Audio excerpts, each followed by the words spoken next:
fuerza, cabrón, soy un Sancho King. Así que dale, y despacito, porque lo mueve, pero muy rico. Así que dale, y despacito, porque lo mueve, pero bonito. ¿Qué onda, mi gente? Welcome to Sancho Fantasy Football once again. Tonight, guys, I want to talk to you about my formula to win your leagues. So I've watched a couple of the analysts out there, and although I appreciate the work they do, as far as all the stats they look into, as far as all the videos they put out, amazing, right? However, I see red flags all over. They're hyping up players that are gonna burn you at the end. You don't want that. There's a few keys to winning your league. My strategy is what most would call crazy. For example, I don't know if you guys remember, and I've mentioned this on videos previous. There was a video I mentioned that I was struggling at RB2. Now, I had, at that point in time, my RB1 was, if I'm correct, it was Kamara. But I was struggling RB2. And I had James White. I think I dropped him, somebody picked him up. And this is the year James White just exploded because the Patriots had no other running back. So James White was getting 20 points plus. And again, I was struggling. I happen to have Matt Ryan and Aaron Rodgers in the same team. And I couldn't find a trade partner for some reason. And somehow I ended up contacting my guy, Marco. And he was in need of a QB, and he was interested in Rodgers. I traded Rodgers for James White. Long story short, I had a 6-game winning streak just with that trade. And at the end of the year, James White disappeared. James White wasn't performing at that level anymore.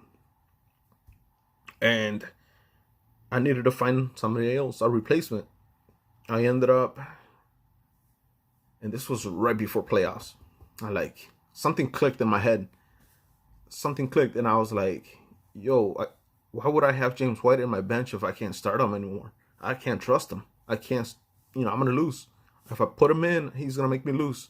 So I dropped him, and I picked up, this is the year that Derrick Henry blew up at the end of the season. I don't know if you guys remember that far. I would say that saved my league, my run for the playoffs, and I ended up winning the championship. That's the type of tactic that I do, the type of moves that I make. Okay, so just be worried about that, right? And again, this is what I would do.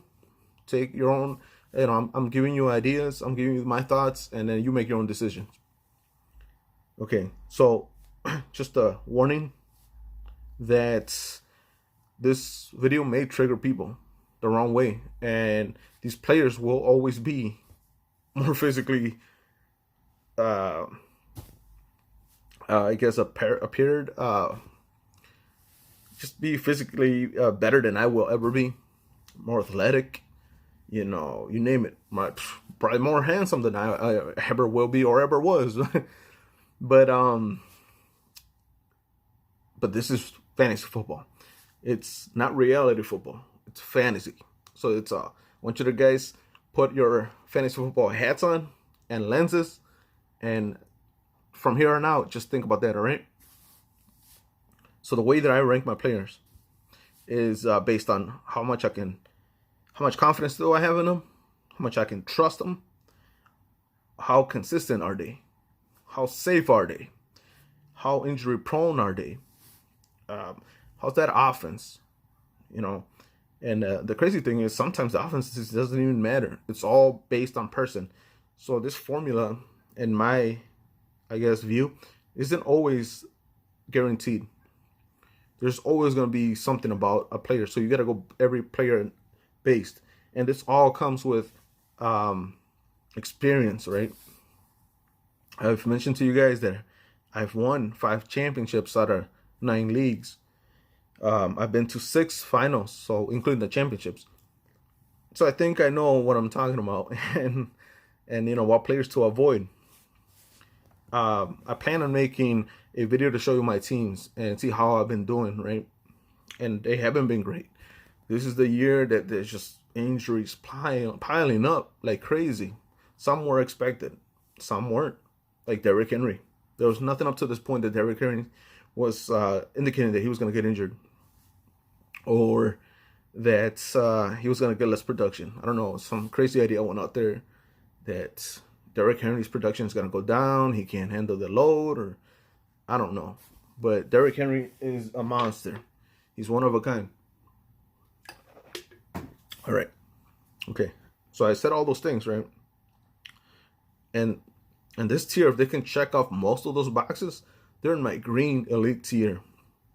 Solid green. The Jonathan Taylors of the world. The Najee Harris. Steal. He ended up falling to me a couple times in a couple leagues, and I was happy. I would also include Ezekiel Elliott. I would include James Robinson. Sleeper. I was lucky. Not lucky. I was happy I was able to pick him up in 2 leagues as well. Another guy that I would say today fits into that category. This is very elite. I don't have many players like a lot of these other analysts would say they would keep them like really high. I don't care if it's 2 players. Okay, so who was there? Actually, I'm gonna go to the next tier in a second.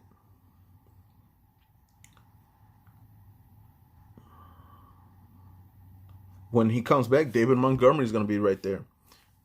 Prior to this year, there was nothing to indicate that he was injury prone. It was just a freak accident. Now, if it happens again next year, then yeah, he's no longer in this category.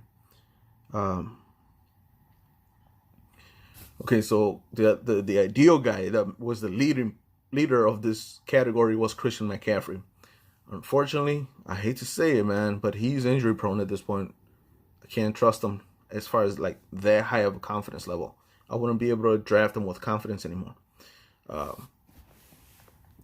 But he was in that league. He's into the next category now. As far as that's it right now. I don't see anybody else at this moment for running backs. If we're gonna mention this is running backs, and then there's the yellow-green tier. Now, what is this tier? Okay, before I continue, so green tier, it is solid green, perfect. You start them, automatic starts. There's no questions asked. You place them with confidence. They are, the opponent doesn't matter. They will get you what you want from them. Typically, ideally, you want 20 plus points from these players. However, it seems like that ceiling or that floor is going down. So now I consider them between 16 up. So keep that in mind. But again, it's that, and then there's a combination of trust, confidence, how safe are they, how injury prone they are. At the end of the day, how many points are they gonna get you? That's really the concept. And then the next tier is a yellow-green tier. Now, yellow-green tier is 100% still startable. But there's something about them that doesn't make me feel full confident. For example, this is where I would put the Alvin Kamara. Great player, full of talent.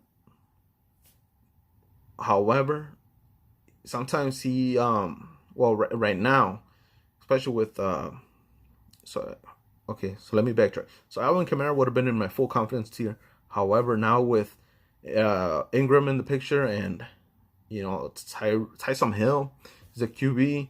If you go back to last year, his production just plummeted, man. So I expect about the same this year. I'd be surprised. I might be wrong, but my confidence isn't that high with him right now. So he's in this tier because of that. The other person that I would consider in this tier would be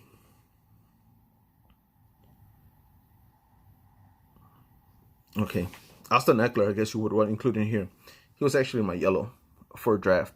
Why? Injury prone. That's really it. He hasn't proven to me that he can stay healthy throughout the whole season and does not miss games, right? So that's a trigger, a warning for me. I don't want him. I avoided him in all leagues. But when healthy, obviously he's amazing. He's good. I just don't trust him. So somebody else can take him. Whoever took him in the draft, thank you. You know, he's showing symptoms of injuries already, so he's gonna miss some time. Watch, I'm telling you, and I do apologize if I offend anybody, but it's just the truth. Remember, this is fantasy. I want to win. I don't want these players. All right, I live in reality. I don't live in a fantasy world where I mean, no pun intended, but where, you know, I sugarcoat these guys and I'm telling you it's gonna be okay when it's not. Okay, that's where he is. The other guy I would consider in this category, and I'm surprised he actually came from the way bottom for me, and he worked his way to this category, is Cordero Patterson. Cordero Patterson, he's never been a thing, but Atlanta's using him how he should have been used in the Vikings and, you know, whatever teams he was in. He's passing catches. He's catching passes. He's running the ball. He's returning punts. He's essentially a running back, quarterback, or actually, I'm not surprised if he's had a pass in there. You know, catching passes. He's blocking. He's doing everything. You know, my respect goes out to Atlanta and Cordero for actually following through. He's been consistent. I actually had him in 2 leagues at least, and I ended up dropping him on 1 because I didn't believe in him. I mean, I don't blame anybody because I didn't even think he was going to be a thing, but he apparently is, right? So, yeah. So he's there. You start him with confidence. You know, the only red flag is the team, Atlanta. They struggle. I've been an Atlanta fan or I should say for fantasy, for Matt Ryan, for Julio Jones, for Ridley. Who else was there? Austin Hooper, you know, just like sneaky plays. And Yahoo Koo, you know, my guy, he's my kicker as well. He was a sneaky pickup, sneaky draft picks. And they took me far. They've won me championships. But, you know, Cordero just came out of nowhere and did that. I was expecting Mike Davis to do this, but Cordero just took over. The other guy I put in here is Joe Mixon. Joe, my guy, man. This guy definitely won me a couple championships. My second one. Joe, he was in my green elite tier, 100%. I would think anybody who let him go through like to the second round, etc., I'd swoop him up. And unfortunately, he's injury prone, man. Now, you know, I told myself if he got hurt one more time this year and he missed time, he would be injury prone. So just be wary. You know, when you draft him in the future or you trade for him, he's gonna get injured. Just cover yourself. The other guy that kind of worked himself up this year is Darrell Henderson. He's in this tier as well. Why? Injury prone, but just the offense covers for that a little bit, right? But it's still, my confidence is not fully there for him for a long season, all season. The other guy right now today would be Leonard Fournette. Why? He's being used as the workhorse right now. Keyword right now. You know, in a couple weeks it might be Ronald Jones, but that's the thing with the Buccaneers. It's like you get a good streak of a running back, and then at the end of the season it might be somebody else. Just hey, you heard it here first, okay? I don't care. Everybody's writing Leonard Fournette right now, and you know, just keep that in mind. I said that. Another guy I would keep in this tier is, but I think you guys get the idea, right? Or should I keep going? Well, you guys got my idea. Next up is the, okay, so for this yellow green tier mix is, you know, a floor of 10 points but a ceiling of 20 or 19. You know, so roughly, so the probability of them scoring in between this window. So keep that in mind. Okay, so they're startable and higher. They're the ceiling's 10 or 19. The probability of that is high, but they can also obviously go higher. So startable, but worry about something with confidence. Now, the only other one, excuse me. So there's a yellow tier. Now, what is this yellow tier? This yellow tier is what I would consider almost like, they're startable. Don't get me wrong, they're startable, but the floor's lower, their ceiling's lower, and there's just a red flag that scares me. No, not doesn't scare me, but it concerns me. Definitely concerns me. So in this tier, for running backs, this is where I would keep the Nick Chubbs. Why?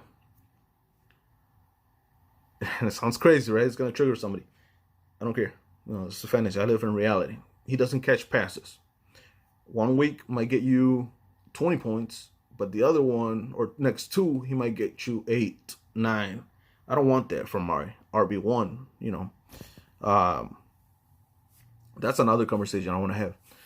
When I say RB1, I don't like to say like, okay, so when I say RB1, it's like my green tiers, yellow green tiers maybe. It might only be 10 running backs. So like, if the RB12 happens to only get me, you know, 10 to 12 or 14 points, like 8 to 14 points, I don't like that. I just want 16 plus, ideally 20 plus. That's an RB1.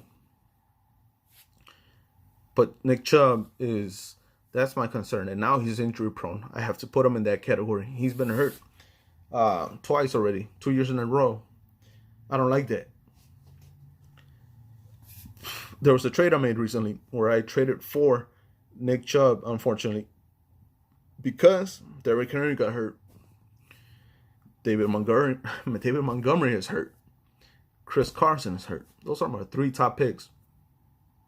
Now with Carson, I already knew he was injury prone, but I like his when he's healthy. I like his floor. He's a solid double-digit point guy.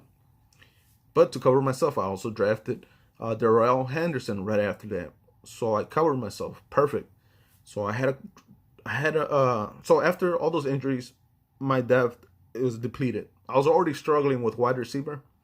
I tend to not draft wide receivers till about the 4th or 5th roundish, 6th sometimes. But I've won, so I know what I'm doing. Now in this league, it was just 12 man. The number of wide receivers went down fast, and reliable ones. And I was lucky to have Deontay Johnson as well. I drafted him in the 5th. But I needed to have that. I did something that I've never done. I had 3 wide receivers. 3 tight ends. I actually traded it. Long story short, I had to trade Darrell Henderson for 2 running backs in return. So Nick Chubb and Michael Carter for depth purposes. I didn't really have a reliable RB2. They were all like band-aid players temporarily. Like Devin Booker. Like, because Barkley's coming back. So, yellow tier, this is where I have Saquon Barkley as well. Way too injury prone now, unfortunately. This last one was kind of like a freak accident as well. So I'm hoping I'm wrong, but I just can't trust him. I don't want him. I don't want to trade for him. He might get hurt again. If you trade for these players, right? Not only are you risking another injury, but you're also risking depth on your roster. So, because they're not cheap trade guy. They're not cheap at all. So you're gonna lose them for trying to trade for a flashy player. Just be worried about that. So the Austin Eckler falls in this yellow category. I think I'm more leaning to this category as well. Now that I think about it, who else is in this one? Swift, another guy. Keep him in this. I don't want him, but when he plays it, he's decent.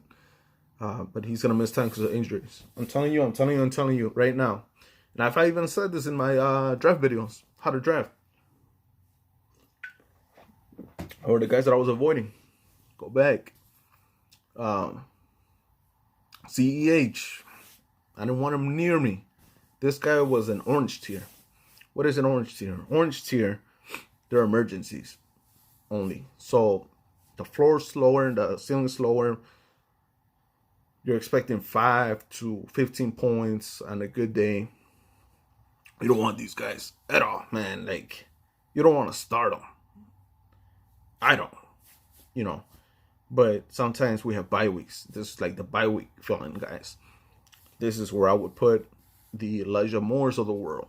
Even though he actually looked pretty good, and I want to say, like, he's actually going up. This is where you would put the Callaways of the world, the AJ Greens, the Kirk Cousins. Well, Kirk Cousins too. Like, he's so unreliable, man. Like, he's doing like, I picked him up one day because I was struggling at QBs. He's doing 20 plus points, and then I put him in my lineup, and he gets chingadera. This is where I have, like, as far as running backs, again, CH, Josh Jacobs, Miles Sanders. Ugh, I cringe, bro. Like, I'm sorry you have them. I would have traded them a long time ago. I would have dropped them by now, to be honest. I don't like to keep these bums. I'm sorry, but they're bums on my team for fantasy. And I know Josh Jacobs is having an okay season right now, or run, but he's gonna fail you for the playoffs. I'm telling you, trade him away right now if you can. So this is the running backs. This is where I also have. Let me see. Oh, my laptop just turned off, but just keep that in mind. These players that are just too concerning, you don't trust them. Like, if you have to double think about them, this is where they belong. I don't want them. Now, again, shit happens. Sometimes you have injuries, and unfortunately, you have to pick up these players to survive. And if you're 1-7, 0-8, 2-6, trade away your good player for 2 good players. I'm telling you, as much as it's gonna hurt, maybe for another guy who's struggling, maybe look at what he needs and we'll look at what you need, and come to a solution. But, like, send us fair trade as well. You don't want to, send a, you don't want to send them a crappy trade, and then they're just not gonna trust you anymore in the future. Let's just put it that way. And then, okay, so, like, these are the emergency plays. The running backs, this is the Zach Mosses of the world, Singletaries. Actually, I'd argue that they're in the next tier, but the James Conner that's in this tier, Chase Edmonds is in this tier, Damien Harris is in the yellow, actually, but it's borderline that, in my opinion, because he doesn't catch passes. He's a monster on the floor, but he doesn't catch passes. I don't like that. In the league, I have him on my bench. He's like my 6th option. I'm gonna show you. Okay, so that, and then there's the red tier. Red tier. What is that? Just the floors are lower, the ceiling's lower, and overall they're not startable in my eyes. This is, again, Ma Singletary, but in reality, it's like Pollards, the AJ Dillons. They're not a thing yet. You know, there's just they got somebody in front of them that's better. Who's here as well? This is where I would keep the Ty Johnsons of the world, the whole Baltimore running back depth chart. Place them here. I don't trust any of those guys. I don't want them. I didn't pick them up. If it's Damon Harris and the Patriots, nobody else there. The Nyheim Hines of the world. Man, these guys are droppable. I don't want them. Chris Carson, when he comes back, he's always in this yellow tier. Again, because of the injury concerns. But he's solid and safe when he plays, as far as like point-wise, production-wise. But just that's more of my insight. Any other questions, just leave them in the comment section. I want to go ahead and show you my teams, but I'm going to have to do it, share my screen. So you won't be able to see me, but I'll share my screens. And I'll show you my, from worst to best. And with that said, that's it for tonight. Thank you for joining me. Like, comment, subscribe if you want. Follow me. I'm going to give you great advice for winning. None of these players that they hype up, I don't know why, man. Like, ask them how many championships they've won. Let me tell you that. So I don't think it's many. But with that said, man, I'm out. Hasta la próxima. Certified cabrón, soy un Sancho King. Así que dale, y despacito, porque lo mueve, pero muy rico. Así que dale, y despacito, porque